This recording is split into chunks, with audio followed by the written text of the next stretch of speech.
పరిశుద్ధ గ్రంథం నుండి ఒక వాక్య భాగాన్ని మనం చదువుకుందాం.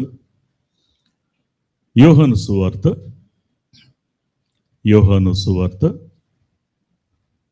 21వ అధ్యాయము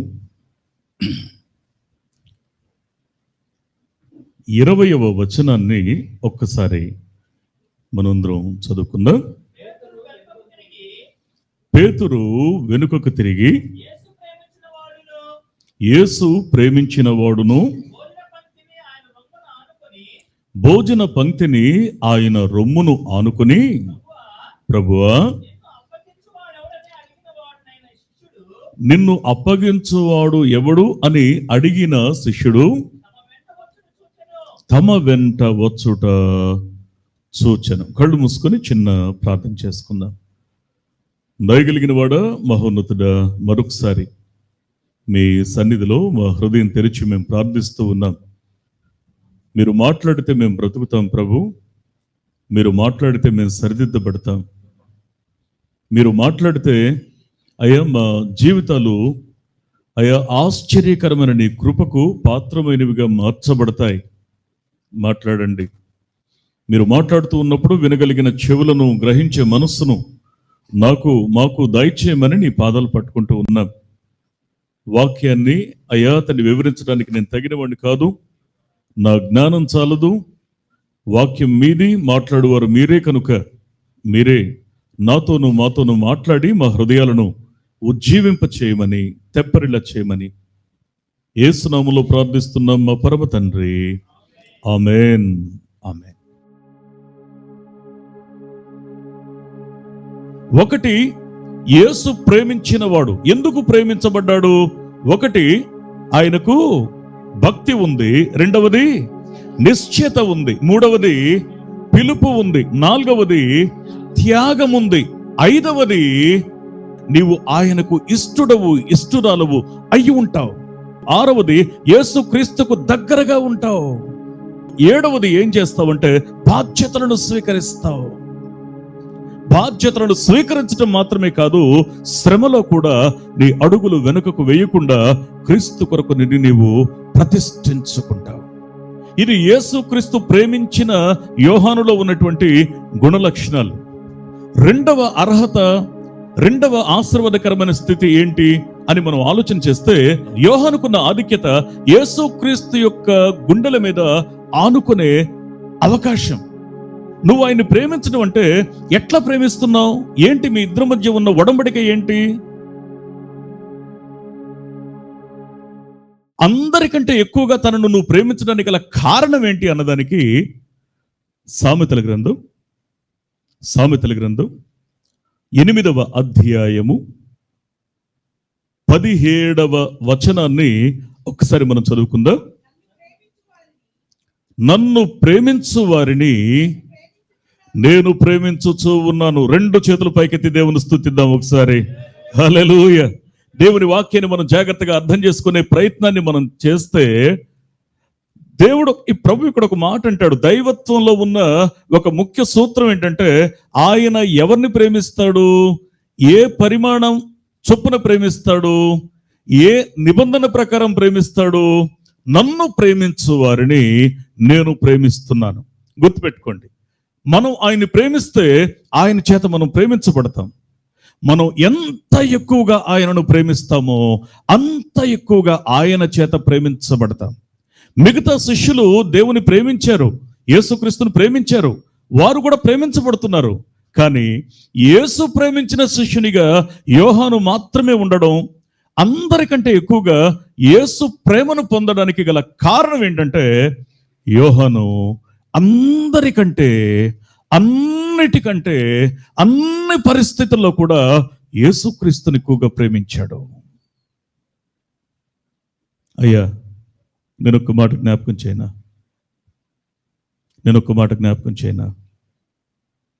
నువ్వేం విపరీతమైన విషయాలు నువ్వేం ఆలోచించక్కర్లేదు, చేయక్కర్లేదు.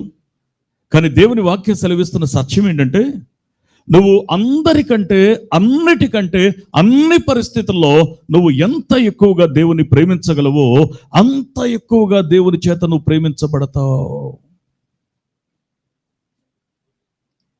సరే, వెంటనే ఓ ప్రశ్న అడిగారంట. ఏంటి ప్రభువా, నిన్ను ఒకడు ప్రేమిస్తున్నాడు అన్నది నువ్వు దేంతో కొలుస్తావు? నిన్ను ప్రేమించిన వారిలో ఉండే గుణలక్షణం ఏంటి? ఒకడు నిన్ను ప్రేమిస్తున్నాడు అని దేన్ని బట్టి నువ్వు కొలిచి చూస్తావు? యోహాను సువార్త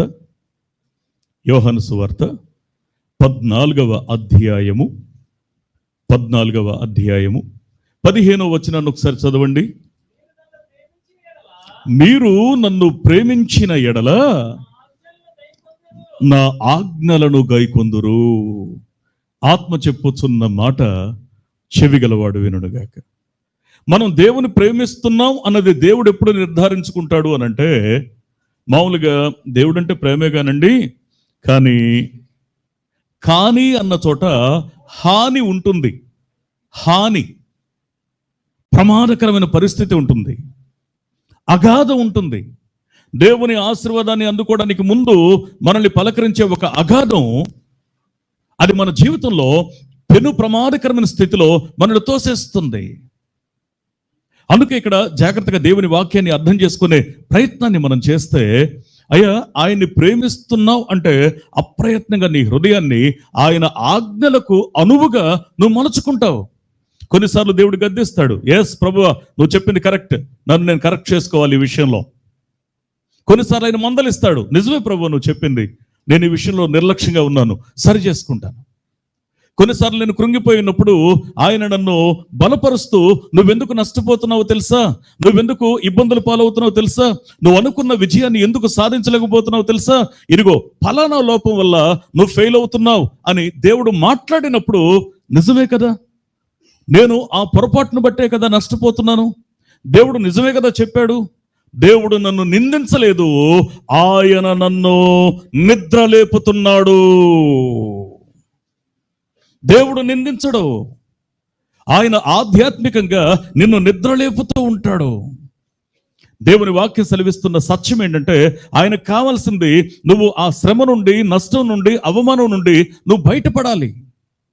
అందుకే దేవుడు మనతో మాట్లాడుతూ ఉంటాడు. అందుకే ఆయనను ప్రేమిస్తున్నాం అన్నది వాస్తవమే అయితే మనం ఆయన ఆజ్ఞలను అనుసరించి నడుచుకుంటాం. ఇది మొదటి సూత్రం. ఆయన్ని ప్రేమిస్తున్నాం అంటే ఆజ్ఞలను అనుసరించాలి. ప్రభువా, తర్వాత ఏం చేయాలి? తర్వాత నేను కాదు, యోహానే చెప్తాడు చూడండి అని మాట్లాడుతూ ఉంటే, యోహాను తన అనుభవం నుంచి మాట్లాడిన మాట, అయ్యా యేసు ప్రభు చెప్పిన మాట, ఆయన్ని ప్రేమించేవాడు ఆజ్ఞలు గైకొంటాడు అని చెప్పాడు. ఆ తర్వాత ఆయనను ప్రేమిస్తున్నాడు అని నిరూపించుకోవడానికి ఏం చేయాలి? ఆయన హృదయాన్ని ఆనుకున్నవాడు, ఆయన మనసును అర్థం చేసుకున్నవానిగా నేనుండాలంటే ఏం చేయాలి? ఒకటి, ఆజ్ఞలు అనుసరించాలి. రెండవది, మొదటి యోహాను పత్రిక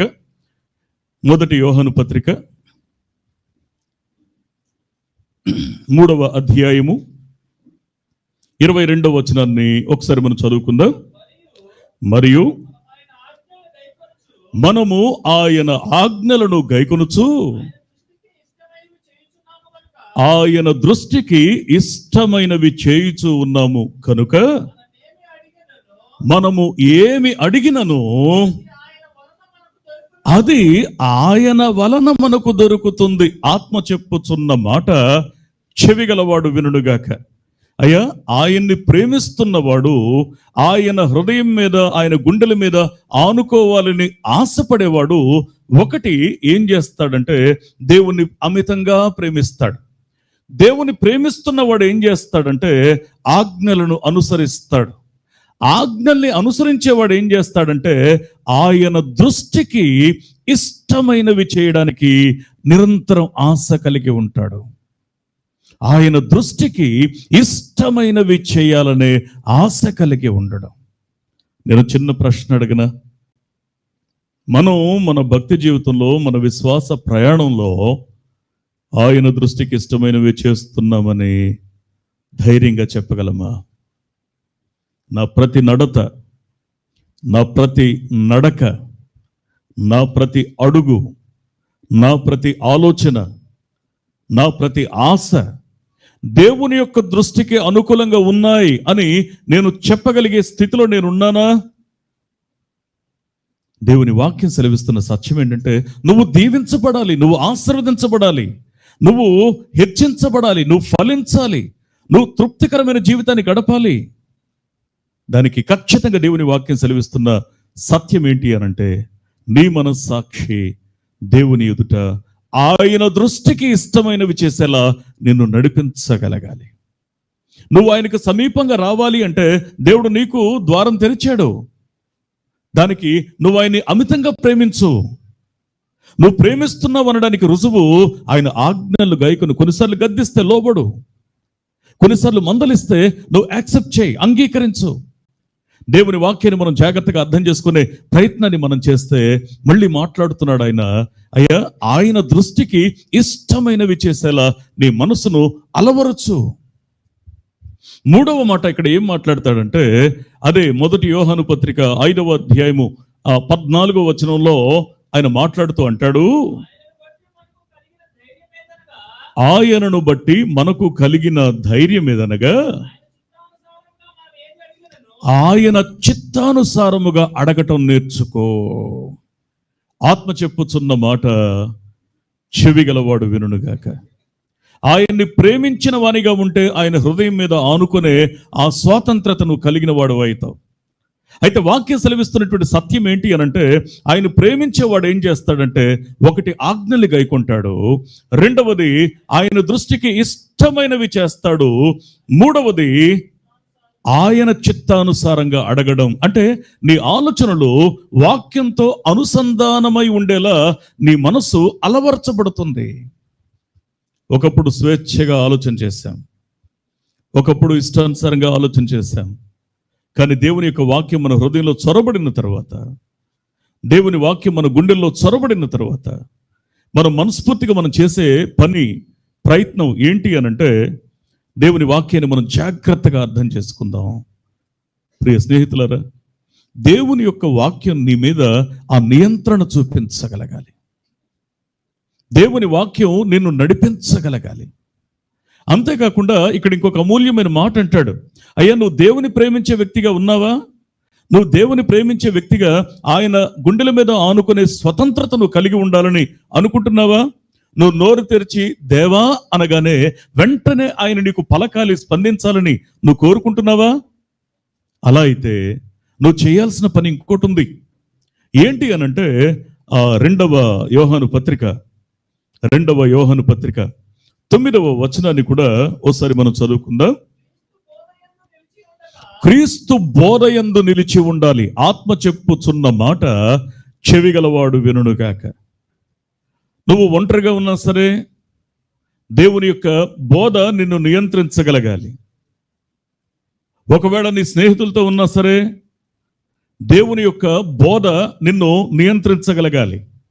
నువ్వు ఒత్తిళ్లలో ఉన్నా సరే, ఒకవేళ కుటుంబ కలహాలలో ఉన్నా సరే, ఆర్థికపరమైన ఇబ్బందుల్లో ఉన్నా సరే, నీ విశ్వాసపు జీవితంలో ఒక్క మెట్టు కూడా దిగజారకుండా దేవుని బోధలో నువ్వు కాపాడబడాలి, నువ్వు సంరక్షించబడాలి, నువ్వు భద్రపరచబడాలి. దేవుని యొక్క బోధ యందు, క్రీస్తు బోధ యందు నిలిచి ఉండే ఆ మనస్సు కావాలి. క్రీస్తు బోధ యందు నిలిచి ఉండేటువంటి మనస్సు కావాలి. ప్రియ స్నేహితులరా, నేను మళ్ళీ ఈ మాట జ్ఞాపకం చేస్తున్నాను. క్రీస్తును ప్రేమించే ఆయన గుండెల మీద ఆనుకునే ఆ స్వతంత్రత ఒక యోహానికి కాదు, అందరికీ దేవుడు ఇస్తున్నాడు. కానీ ఆ నియమము ఏంటి అంటే ఆయన్ను ఎంత అమితంగా నువ్వు ప్రేమించగలుగుతావో. ఒకళ్ళు ఇప్పటి వరకు అందరినీ ఒక వరుసలో, ఆ వరుసలోనే యేసు ప్రభువును కూడా ఎక్కడో చోట పెట్టామేమో. కానీ ఆయనకి ప్రాధాన్యత ఇస్తే ఖచ్చితంగా ఆయన నీ బ్రతుకుకు ముఖ్యత్వాన్ని ఇస్తాడు. నీ మనసును ఎక్కువగా ఆక్యుపై చేసినటువంటి అంశం ఏంటి? నీ మనసును బాగా ఆక్రమించిన అంశం ఏంటి? ఆ విషయాన్ని కొంచెం ప్రక్కకు నెట్టి యేసుక్రీస్తుని మొదటి స్థానంలో ఉంచు. నిన్ను బాగా ఒత్తిడి చేస్తున్న అంశం ఏంటి? ఆ ఒత్తిళ్లను కొంచెం వెనక్కి నెట్టి యేసు ప్రభువును ముందు నిలబెట్టి చూడు. పరిశుద్ధ గ్రంథం సెలవిస్తున్న సత్యం ఏంటి అంటే, అయ్యా ఆయనను ప్రేమిస్తున్నావు అన్నది వాస్తవమే అయితే, ఒకటి ఆయన ఆజ్ఞల్ని గైకుంటావు, ఆయన ఆజ్ఞల్ని గైకుంటావు. రెండవది ఆయన దృష్టికి ఇష్టమైంది చేస్తావు. మూడవది ఖచ్చితంగా ఆయన చిత్తానుసారంగా నువ్వు అడుగులు వేయడానికి నువ్వు ఇష్టపడతావు. నాలుగవది, క్రీస్తు బోధ యందు నువ్వు నిలిచి ఉంటావు. నీ అడుగులు తడబడకుండా, నువ్వు ఆవేశపడకుండా, అనాలోచితంగా నిర్ణయాలు తీసుకోకుండా, నీవు దేవుని యొక్క వాక్యానికి దూరంగా నువ్వు ప్రవేశించకుండా, ప్రయాణం చేయకుండా క్రీస్తు బోధ యందు నిలిచి ఉంటావు. ఆయనను ప్రేమిస్తున్నావు కాబట్టి. ఐదవది, మూడవ యోహాను పత్రిక 2వ వచనాన్ని ఒకసారి మనం చదువుకున్నట్లయితే, ప్రియుడా, నీ ఆత్మ వర్ధిల్లుచూ ఉన్న ప్రకారము నీవు అన్ని విషయములలోనూ వర్ధిల్లుచూ సౌఖ్యముగా ఉండాలి. అంటే ఐదవది ఇక్కడ ఏమని మాట్లాడుతున్నాడంటే, నీ ఆత్మ వర్ధిల్లుచూ ఉన్న ప్రకారము నువ్వు అన్ని విషయములలో వర్ధిల్లాలి. ఆత్మీయ జీవితంలో ఒకప్పటి స్థితి ఇప్పటికీ కొనసాగుతుంది అనంటే, నువ్వు ఇంకా ఆత్మీయంగా ఎదిగేటువంటి ప్రయత్నాన్ని ఇంకా తృప్తికరంగా నువ్వు చేయలేదేమో. కానీ దేవుడు ఏం చేస్తున్నాడో తెలుసా? నిన్ను ఇప్పటికీ ప్రేమిస్తున్నాడు, నిన్ను ఇప్పటికీ నమ్ముతున్నాడు.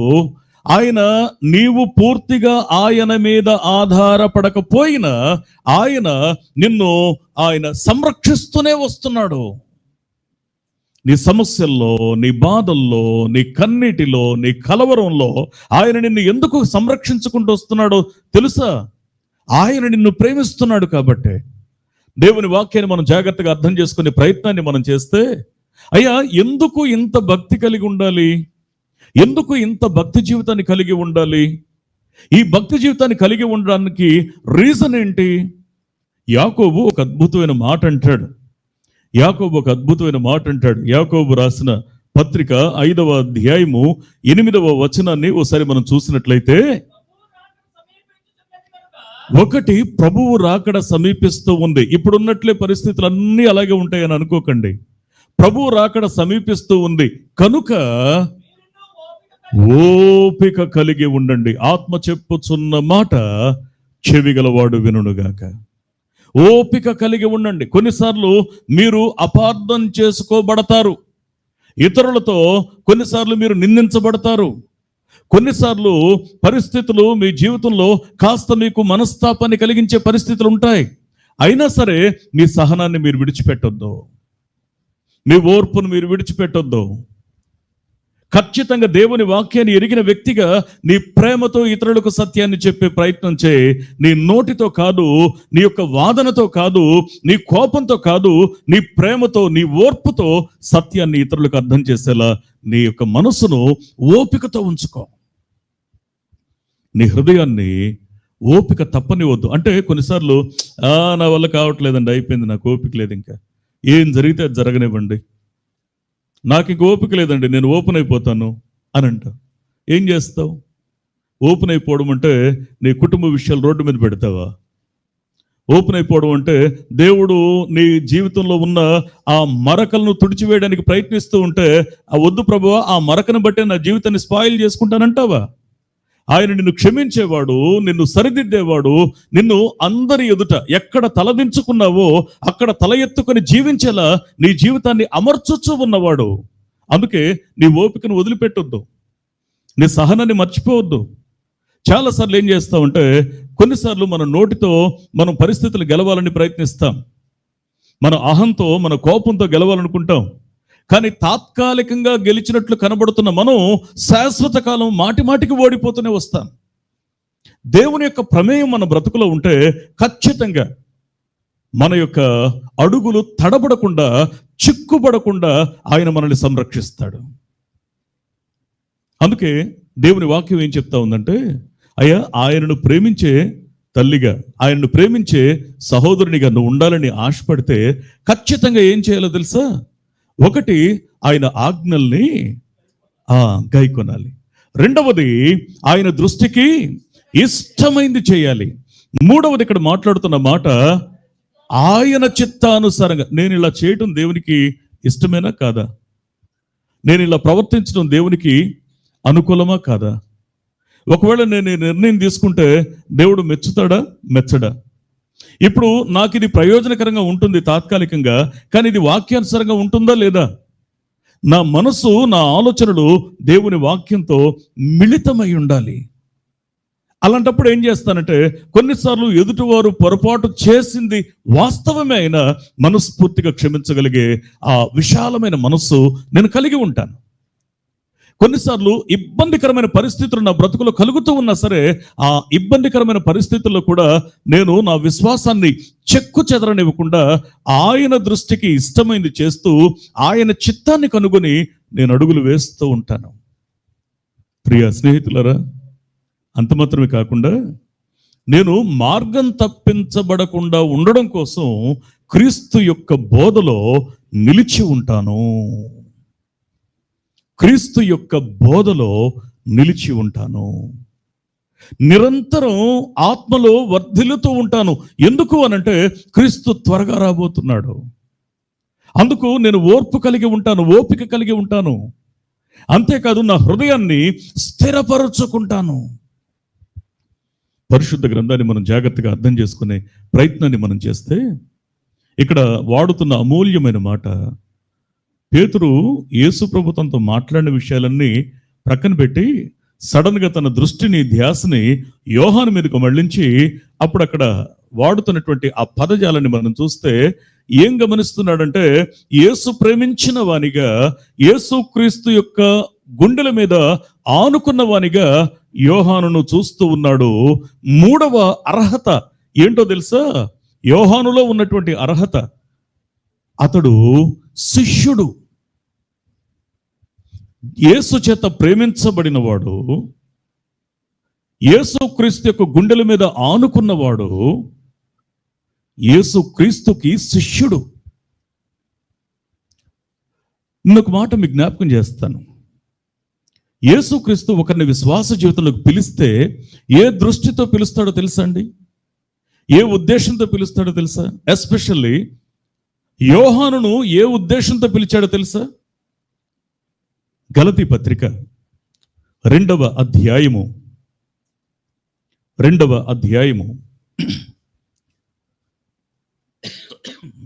8-9 వచనాలు ఓసారి మనం చదువుకుందాం. మీరు ఏం చేస్తారంటే 5వ లైన్ చదవండి. 5వ లైన్ అవసరమైన సరైన మాట మనకు దొరుకుతుంది. ఎస్, స్తంభములుగా ఎంచబడిన యాకోబు, కేఫా, యోహాను అనువారు ఆత్మ చెప్పుచున్న మాట చెవిగలవాడు వినుగాక. యేసుక్రీస్తు యోహానును ఎలా చూస్తున్నాడు అనంటే స్తంభము. నేను ఒక మాట చెప్పనా? ఒక కట్టడం చిరకాలం నిలిచి ఉండాలంటే ఆ పిల్లర్ సరిగా ఉండాలి. పిల్లర్ యొక్క నాణ్యత, ఆ స్తంభం యొక్క నాణ్యత ఆ బిల్డింగ్ ని, దాని వైభవాన్ని కాపాడుతుంది. ఒకవేళ పిల్లర్ బలహీనంగా ఉంటే ఆ అందమైన కట్టడం శిథిలమైపోవడానికి కారణం ఆ పిల్లరే అవుతుంది. నేను ఒక మాట మీకు జ్ఞాపకం చేయనా? మీ ఇంటికి మీరు పిల్లర్స్, మీ కుటుంబ భక్తి జీవితానికి మీరు పిల్లర్స్, మీ సంఘానికి మీరు పిల్లర్స్, సమాజానికి మీరు పిల్లర్స్, దేవుని పరిచర్యకు మీరు పిల్లర్స్, మీరు స్తంభాలు. అయ్యా, ఎక్కడైనా నువ్వు కాస్త జాప్యం చేసి, నిర్లక్ష్యం చేసి, యామరపాటుగా ఉంటే, ఒకవేళ స్తంభము బీటలు వారితే కట్టడం కూలిపోతుంది. నష్టం కలగాలన్నా, లాభం కలగాలన్నా, నిలదొక్కుకోవాలన్నా, ఆ నిలకడ కలిగిన స్థితిలో స్థిరపడాలన్నా నువ్వు స్థిరంగా ఉండాలి. యోహానును ఎందుకు పిలిచాడు అంటే స్తంభంగా నిలబడడానికి. ఈరోజు నిన్ను నన్ను ప్రభు ఎందుకు పిలిచాడు అంటే మనం మన పరిధిలో, మన కుటుంబాలలో, మన సంఘంలో మనం స్తంభాలుగా నిలబడడానికి.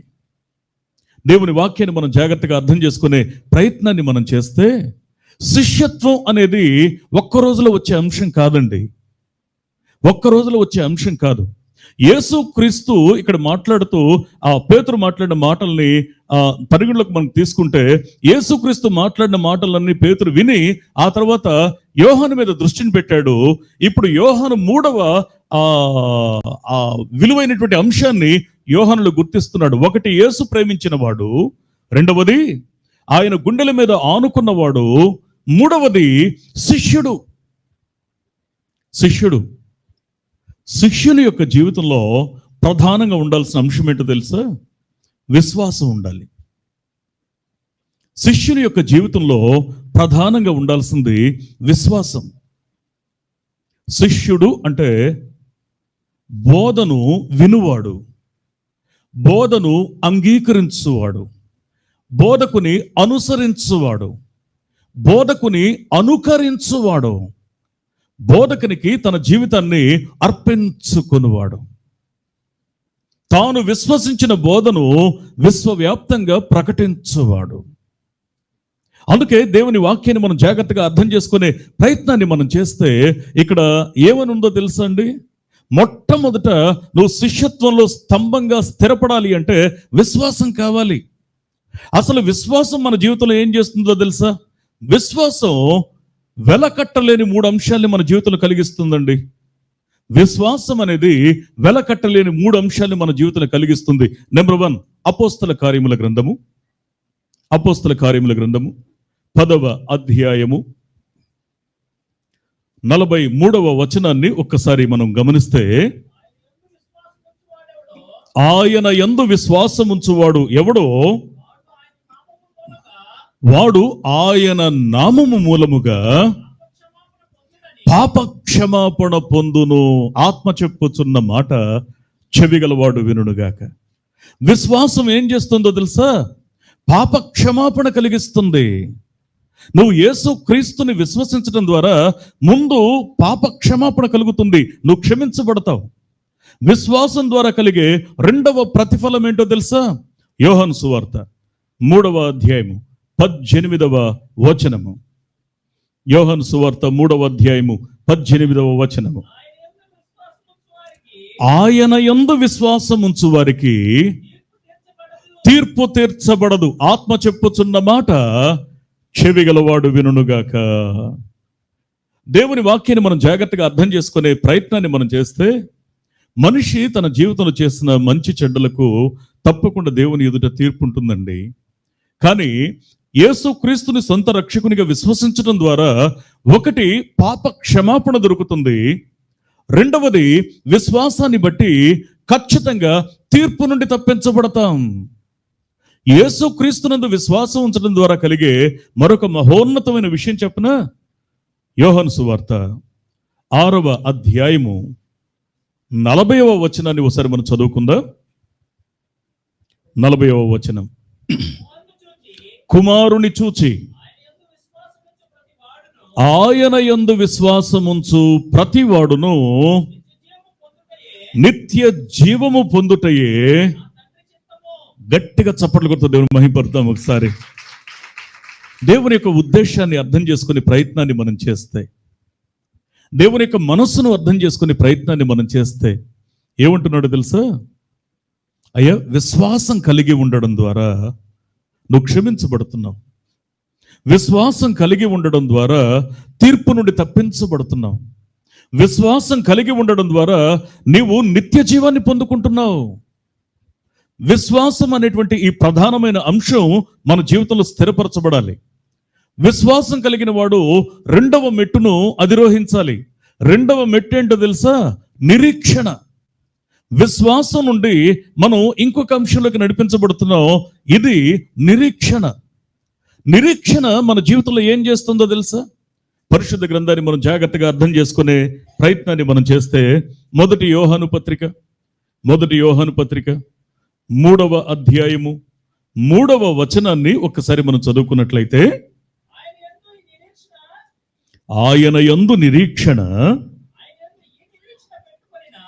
ఆయన యందు ఈ నిరీక్షణ పెట్టుకొనిన ప్రతివాడును ఆయన పవిత్రుడై ఉన్నట్లుగా తనను పవిత్రునిగా చేసుకొనును. ఆత్మ చెప్పుచున్న మాట చెవిగలవాడు వినుగాక. అయ్యా, విశ్వాసం ఎంత భయంకరమైన పాపంలో ఉన్నా నువ్వు క్షమించబడ్డానికి కారణమవుతుంది. అది విశ్వాసం నిన్ను తీర్పులోకి రాకుండా నిన్ను తప్పిస్తుంది. విశ్వాసం నిత్య జీవంలోకి నిన్ను నడిపిస్తుంది. యుగ యుగాలు దేవుని యొక్క సన్నిధిలో నెమ్మది పొందడానికి అది నిన్ను భద్రపరుస్తుంది. నిరీక్షణ ఉందే, ఆ ఉన్నతమైన నిత్యత్వాన్ని అందుకోవడానికి ముందు భూమి మీద గడుపుతున్న జీవితం ఉందే, ఇక్కడ ఈ నిరీక్షణ ఏం చేస్తుందంటే, ఆయన ఎలా పరిశుద్ధునిగా బ్రతికాడో నీవు నేను కూడా పరిశుద్ధులుగా బ్రతికేటట్లు మనల్ని నియంత్రిస్తుంది, మనల్ని సిద్ధం చేస్తుంది, మనల్ని స్థిరపరుస్తుంది, మనల్ని పరిశుద్ధులుగా ఉండడానికి. నేను ఒక మాట చెప్పనా, నీ మనసులో నిరంతరం ఆయన్ను గూర్చినటువంటి ఆలోచనలతో నింపబడితే, నీ తలంపులు నిరంతరం ఆయన వాక్యాన్ని గూర్చినటువంటి ధ్యానంతో నింపబడితే, నీ కనులు నిరంతరం మంచి విషయాలు చూడడానికి అలవర్చబడితే, నీ యొక్క నోరు, నీ పెదవులు దేవుని స్తుతిని గురించి ప్రచురం చేయడానికి అవి ప్రతిష్ఠించబడితే, ఖచ్చితంగా ఆయన ఎలా పరిశుద్ధంగా జీవించాడో భూమి మీద బ్రతికున్నంత వరకు మనం కూడా పరిశుద్ధంగా జీవించడానికి ప్రతిష్ఠించుకుంటాం. మనుషులం కదా, తెలుసో తెలియకో ఏదన్నా పొరపాటు జరిగితే మళ్ళీ దేవుని పాదాల దగ్గరికి వచ్చి మళ్ళీ సరిదిద్దుకోవడానికి, సరి చేసుకోవడానికి, ప్రక్షాళన చేసుకోవడానికి ఆతృత పడతాం. ఒకటి విశ్వాసం కావాలి, రెండవది నిరీక్షణ కావాలి, మూడవ విషయానికి వస్తే మరి భూమి మీద బ్రతుకుతున్నాం కదా, బ్రతుకుతున్నప్పుడు నాకు బాధ్యతలు ఉన్నాయి, నాకు కుటుంబం ఉంది, నాకు అవసరాలు ఉన్నాయి, నాకు ఉద్యోగం ఉంది, నాకు వ్యాపారం ఉంది, నాకు సమస్యలు ఉన్నాయి, నాకు కొన్ని రెస్పాన్సిబిలిటీస్ ఉన్నాయి. మరి వీటన్నిటిలో మరి నా యొక్క అవసరాలు తీర్చబడటం ఎట్లా? నాకు భూమి మీద భక్తిగా బ్రతకాలనుకుంటున్నాను, కానీ నా సమస్యలన్నీ పరిష్కారం అయ్యేది ఎట్లా? దావీదు భక్తుడు చెప్తాడండి తన అనుభవం నుండి, అయ్యా విశ్వాసము నిన్ను నిత్యత్వం వరకు చేరుస్తుందని నేర్చుకున్నావు. రెండవ మాట, నిరీక్షణ నిన్ను పరిశుద్ధమైన జీవితంలోకి తీసుకొస్తుంది, కొనసాగేలా చేస్తుంది. మూడవది నమ్మిక కలిగిన స్థితి. కీర్తనల గ్రంథం 28వ కీర్తన 7వ వచనాన్ని ఒకసారి మనం చదువుకుందాం.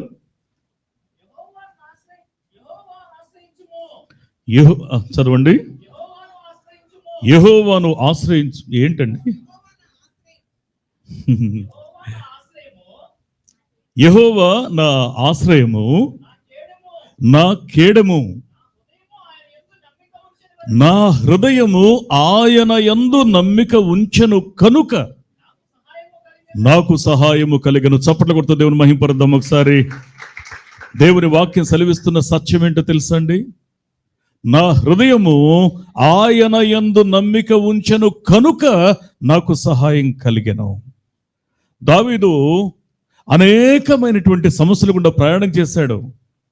మహాచక్రవర్తి, బహు యుద్ధశూరుడు, మంచి శౌర్యం కలిగిన వాడు, ధైర్యం కలిగిన వాడు, యుద్ధ నేర్పరి. ఎన్నో సమస్యల గుండా నిర్నిమిత్తంగా ఆ సమస్యల్లో కొట్టుకుపోవలసిన పరిస్థితులు వచ్చాయి. కానీ ఏ సమస్య కూడా ఆయన్ని పతనం చేయలేకపోయింది. కారణం ఏంటంటే ప్రతి పరిస్థితిలో ఆయన మనస్సు దేవుని యందు నమ్మిక ఉంచింది. దేవుని మీద నమ్మకాన్ని ఉంచి చూడు, నీ సంఖ్యలను దేవుడు తెంచగలడు, నీ సంకటములను దేవుడు కుదర్చగలడు, నీ అవమానాన్ని ఆశీర్వాదంగా దేవుడు మార్చగలడు, నీ జీవితంలో ఉన్నటువంటి ప్రతి విధమైనటువంటి నష్టాన్ని, కష్టాన్ని నీ బ్రతుకు నుంచి తొలగించి నీకు సహాయం చేయగలడు. నిరాకారంగా ఉన్న శూన్యంలో సృష్టిని కలిగించిన వాడు, అయ్యా నాకు సహాయం దొరకడానికి సోర్సే లేదు అనుకుంటున్న పరిస్థితుల్లో ఆశ్చర్యకరమైన కార్యాన్ని ఆయన నీ బ్రతుకులో జరిగించగలడు. ఎప్పుడు అనంటే భక్తి కలిగి బ్రతుకుతున్న నీవు ఆయన యందు నమ్మిక కలిగి ఉన్నప్పుడు. నీ ప్రతి సమస్యను పరిష్కరించగలిగిన దేవుని మీద నీ మనసు ఖచ్చితంగా నమ్మిక ఉంచినప్పుడు ఆయన నీకు సహాయం చేసేవాడై ఉంటాడు.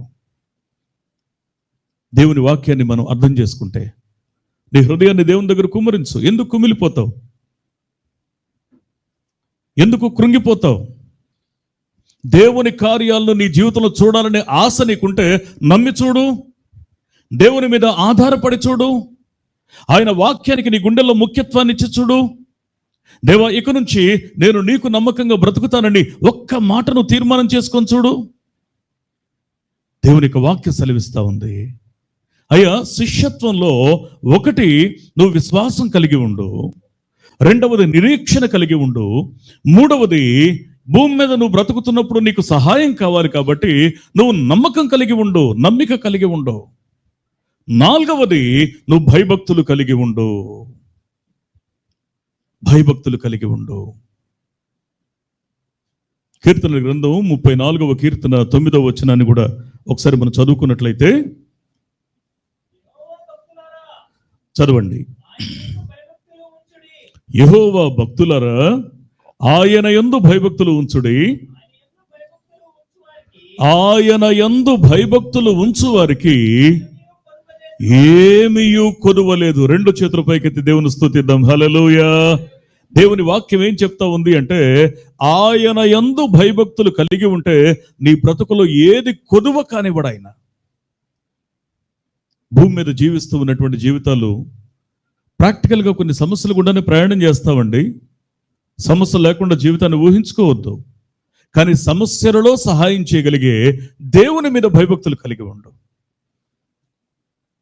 భక్తి జీవితం నిన్ను ఊహల్లో తేలేలా చేయదు. ప్రాక్టికల్ ట్రూత్, ప్రాక్టికల్ సత్యాన్ని, వాస్తవ సత్యాన్ని నువ్వు అర్థం చేసుకునేలా చేస్తుంది. ఆశీర్వాదాన్ని నువ్వు అందుకునేలా చేస్తుంది. అందుకే దేవుని మీద నమ్మిక ఉంచు, నీకు సహాయం దొరుకుతుంది. దేవుని యందు భయభక్తులు కలిగి ఉండు, ఆయన నీకు ఏ మేలు కూడా ఆయన కొదువ కానివ్వడు. ఏం లేదని ఇంతకాలం నువ్వు సమస్యల వలయంలో చిక్కుకుని ఉన్నావో దాన్ని సమృద్ధిగా నీకు కలిగించగలిగిన వాడు నీతో మాట్లాడుతూ ఉన్నాడు. ఏది ఉంటే నీ జీవితంలో నీ యొక్క సమస్యల వలయం నుంచి నువ్వు బయటపడగలవో, ఆ భయంకరమైన ఊబి నుండి నువ్వు తప్పించుకోగలవో, దాన్ని సంతృప్తికరంగా నీకు అందించి ఆయన నిన్ను నిలబెట్టగలడు. అందుకే దేవుని వాక్యం సెలవిస్తున్న సత్యం ఏంటి అంటే, అయ్యా, ఒకటి ముందు ప్రాథమికంగా నువ్వు దేవుని యందు విశ్వాసం ఉంచు, రెండవది నువ్వు నిరీక్షణ కలిగి పరిశుద్ధమైన పవిత్రమైన జీవితాన్ని అనుసరించు, మూడవది ఆయన నీకు సహాయం చేయగలడని నమ్మి నీ మనస్ఫూర్తిగా ఆయన యందు నమ్మిక ఉంచు. అంత మాత్రమే కాకుండా ఇక్కడ మాట్లాడుతున్న అమూల్యమైన మాట, ఆయన యందు భయభక్తులు కలిగి ఉండు. ఇంతకాలం నీ సొంత ఆలోచనకి ముఖ్యత్వాన్ని ఇచ్చావు కదూ, దేవునికి కొంత అవకాశం ఇచ్చి చూడు. నీ మనసులో, నీ నిర్ణయాలలో, నీ కుటుంబంలో దేవునికి ఒక అవకాశం ఇచ్చి చూడు. పరిశుద్ధ గ్రంథాన్ని మనం జాగ్రత్తగా అర్థం చేసుకుంటే ఆయన సెలవిస్తున్న శ్రేష్టమైనటువంటి మాట, ఎప్పుడైతే ఇలాంటి జీవితంలో మనం కొనసాగుతూ ఉంటామో క్రమక్రమంగా మన జీవితాన్ని దేవుడు ఎలా మలుస్తాడో తెలుసా? మొదటి యోహాను పత్రిక 2వ అధ్యాయము 5-6 వచనాలు ఒకసారి మనం చదువుకుందాం. ఆయన వాక్యము ఎవడు గైకొనునో వానిలో దేవుని ప్రేమ నిజముగా పరిపూర్ణమాయను, ఆయన యందు నిలిచి ఉన్నాను అని చెప్పుకొనువాడు ఆయన ఎలాగు నడుచుకొనెనో అలాగే తాను కూడా నడుచుకున్న బద్ధుడై ఉన్నాడు. ఏం చెప్తాడంటే, అయ్యా, మీరు జాగ్రత్తగా వాక్యాన్ని గైకొని నడుచుకునే వారైతే మీరు ప్రేమ కలిగిన వారై ఉంటారు. రెండోది, శిష్యత్వంలో ఖచ్చితంగా ఉండాల్సిన అంశం ఏంటంటే ప్రేమ కలిగి ఉండడం. విశ్వాస జీవితంలో ఖచ్చితంగా మనం ప్రేమ కలిగిన వారిగా ఉండాలి. ఇక్కడ ఇంకో మాట ఏమంటాడంటే, నేను ఆయనలో నిలిచి ఉన్నాను అని చెప్పేటప్పుడు ఆయన ఎట్లా జీవించాడో నువ్వు కూడా అలాగే జీవిస్తావు. క్రీస్తును పోలిన జీవితం. క్రీస్తును పోలిన జీవితం అనంటే ఆయన తనకు అపకారం చేసిన వారిని క్షమించగలిగాడు. ఆయన తనను దూషించిన వారిని, హింసించిన వారిని క్షమించమని మనస్ఫూర్తిగా చెప్పాడు. ఎదురాడుతున్న వారి కోసం ఆయన దినమెల్లా చేతులు చాచి ఉంచాడు. మనం ఇంకను పాపులమై ఉండగానే ఆయన మన కోసం తన ప్రాణం పెట్టాడు. నేను మాట చెప్పనా, కొన్నిసార్లు నువ్వు పెద్ద పెద్ద త్యాగాలు చేయక్కర్లేదు, కానీ నీ కుటుంబంలో ఉన్న కొన్ని పరిస్థితులు ఒకవేళ నీ మనసును నొప్పించింది వాస్తవమే అయితే ఆ పరిస్థితుల్లో నీ కుటుంబ సభ్యుల్ని క్షమించడానికి నీ హృదయంలో నీకు ఆ విశాలత ఉందా? క్రీస్తును కలిగి ఉన్నటువంటి నీ జీవితంలో నీ ప్రక్కనున్న వ్యక్తిని క్షమించగలిగే ఆ మనస్సు నీకుందా? దేవుని యొక్క వాక్యం సెలవిస్తున్న సత్యం ఏంటి అనంటే, శిష్యత్వంలో ఖచ్చితంగా ఆయనను పోలిన జీవితం. ఒకటి వాక్యాన్ని గైకొనడం, ప్రేమ కలిగి ఉండడం, ఆయనలో నిలిచి ఉండడం, ఇది ముఖ్యం. ఆయనలో నిలిచి ఉండడం. ఆయనలో నిలిచి ఉంటే ఖచ్చితంగా ఆయనను పోలిన జీవితాన్ని కలిగి ఉంటాం. శిష్యత్వంలో శ్రేష్టమైన పీక్ మూమెంట్ ఒకటి చెప్తాడండి. సింపుల్గా 2 విషయాలు తేల్చేస్తాడు, 2 విషయాలు మాట్లాడతాడు. 2వ కొరింథీ పత్రిక 5వ అధ్యాయము 18వ వచనాన్ని ఒకసారి మనం చదువుకుందాం. సమస్తమును దేవుని వలన అయినవి, ఆయన మనలను క్రీస్తు ద్వారా తనతో సమాధానపరుచుకుని ఆ సమాధానపరచు పరిచర్యను మాకు అనుగ్రహించెను.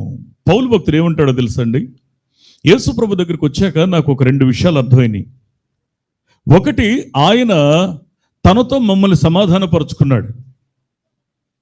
రెండవది, సమాధానపరచాల్సినటువంటి పరిచర్య ఆయన మా చేతులకు అప్పగించాడు. దేవుని వాక్యాన్ని వింటున్నటువంటి స్నేహితులారా, నేను మళ్ళీ ఈ మాట చెప్తున్నాను. దేవుని వాక్యాన్ని వింటున్నటువంటి ప్రియమైన దేవుని బిడ్డలారా, నేను ఒక మాట చెప్తా ఉన్నాను. దేవునితో సమాధానపడిన అనుభవాన్ని నువ్వు దాటావు కదూ. ఒకవేళ లేకపోతే నువ్వు దేవునితో సమాధానపడు. దేవునితో సమాధానపడిన అనుభవం దాటిన తర్వాత నీకు ఒక బాధ్యత కేటాయించబడింది. ఆ బాధ్యత ఏంటి అనంటే, సమాధానపరుచు పరిచర్య నీ చేతులకు అప్పగించబడింది. సమాధానపరుచువారు ధన్యులు. ఏమండి, దేవుని యొక్క వాక్యం సెలవిస్తున్న సత్యం ఏంటి అనంటే, నేను ముగింపులో ఈ మాటని మీ దృష్టికి తీసుకొస్తున్నాను. ముగింపుకు ముందు ఈ మాట మీ దృష్టికి తీసుకొస్తున్నాను. పరిశుద్ధ గ్రంథాన్ని అర్థం చేసుకొని నీ హృదయంలో నువ్వు అన్వయించుకుని నువ్వు విశ్వాస జీవితంలో ముందుకు సాగుతున్నది వాస్తవమే అయితే ఖచ్చితంగా చేయాల్సిన పని ఏంటో తెలుసా? ఒకటి, ఆయనతో సమాధానపడడం. రెండవది, ఇతరులను దేవునితో సమాధానపరచటం. ఆ బాధ్యతను దేవుడు నీకు ఒక పరిచర్యగా అప్పగించాడు. నీ కుటుంబంలో ఇంకా మార్పు చెందని వ్యక్తులు ఉన్నారా? వారిని దేవునితో సమాధానపరచటం నీ కర్తవ్యం. కన్నీరు కార్చు, ప్రార్థన చేయి, ఉపవసించు, దేవుని సన్నిధిలో నమ్మకమైన జీవితాన్ని కలిగి ఉండు. నీ కుటుంబంలో ఇంకా ఎవరైతే ప్రభువుని అంగీకరించలేదో వారి కోసం నిరంతరం దేవుని సన్నిధిలో సమాధానపరచడానికి నీ యొక్క మనసును ఒలికించు, కుమ్మరించు. That is your responsibility. దేవుని వాక్యం సెలవిస్తున్న సత్యం ఏంటి అనంటే, ఇంకా నీ కళ్ళ ముందు రక్షించబడని వ్యక్తులు ఉన్నారు.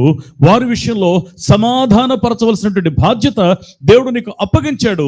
ఎవరి విషయంలో దేవుడు నీ మనసును ప్రేరేపిస్తున్నాడో నువ్వు దాన్ని గుర్తించు.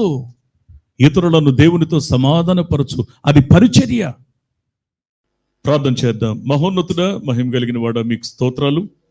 మరొకసారి మీ నమ్మకమైన, దేవునికరమైన, ఆశీర్వాదకరమైన చేతులకు మరొకసారి సంఘం అనే కుటుంబాన్ని అప్పగించి మేము ప్రార్థిస్తూ ఉన్నాం. మీ కనికరాన్ని, కటాక్షాన్ని మాకు తోడుగా ఉంచండి. మా ప్రతి సమస్యలోనూ, మా ప్రతి ఫెయిల్యూర్లోనూ, ఓటమిలోనూ, అయ్యా మా జీవితంలో ఎదురవుతున్నటువంటి ఆ ప్రతి సుడిగుండంలో నుండి మమ్మల్ని తప్పించగలిగిన మహోన్నతుడా, మీకు స్తుతులు చెల్లిస్తూ ఉన్నాం. నిన్ను ప్రేమించిన యోహానుకు మీరు ఎంత ప్రాధాన్యతనిచ్చారో అట్టి ప్రాధాన్యత మా బ్రతుకులో మేము పొందుకుందుముగాక. అయ్యా మీరు కృప చూపించమని, కనికరించమని, అయ్యా మా ప్రతి కన్నీటి బొట్టును తుడిచి మీ నామానికి మహిమకరంగా మమ్మల్ని స్థిరపరచమని, దీవించమని, ఆశీర్వదించమని యేసు నామములో ప్రార్థిస్తున్నాం మా పరమ తండ్రి. ఆమేన్.